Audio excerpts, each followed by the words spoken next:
मुंबईच्या आझाद मैदानात लाखोंच्या संख्येने मराठा आलेले आहेत। आंदोलकांचा रात्रीचा मुक्काम देखील आता आझाद मैदानातच आहे आणि मैदानातच आंदोलकांनी चूल पेटवली। याचा आढावा घेतला आमच्या प्रतिनिधी वैदेही काणेकर यांनी।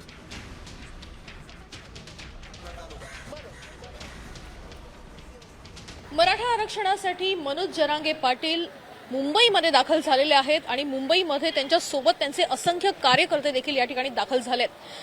आपण या ठिकाणी जर बघितलं तर हे कार्यकर्ते जेवणाची तयारी या ठिकाणी करताना बघायला मिळत आहेत। आज पोटासाठी या ठिकाणी तुम्ही जसं म्हणालात की जसं जमेल तसं तुम्ही जेवण करणार, अपेक्षा आहे की इतकं सगळं करूनही आरक्षण हे मिळेल, वाटतंय तुम्हाला?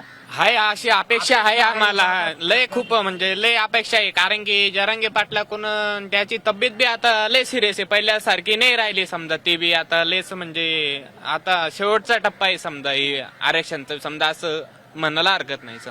ते शासनाने बी थोडं समजून घ्यायला पाहिजे होतं की सगळे आता आमचे जे मराठा बांधव आहे सगळे शेतकरी आहे, सगळे गरीब घरातले, की त्याला आरक्षण भेटलं की त्यांची कुठेतरी मुलं बाळ थोडीफार मोठी होतील, काहीतरी त्याला ती आशा बाळगली। त्याच्यामुळे सगळे महाराष्ट्रातून कमी कमी 3 कोटी मराठा इथे आलेली आहे। इतकं सगळं सध्या खटाटोप जो काही सुरू आहे तो फक्त आणि फक्त आरक्षणासाठी, पण या आरक्षणाच्या मुद्द्याला कितपत सरकार दरबारी न्याय मिळणार हे पाहणंही तितकंच महत्त्वाचे ठरेल।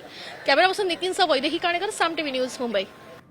आता isakal.com आहे देशातील नंबर 1 ची मराठी न्यूज वेबसाईट। प्रत्येक अपडेटसाठी isakal.com ला नक्की भेट द्या।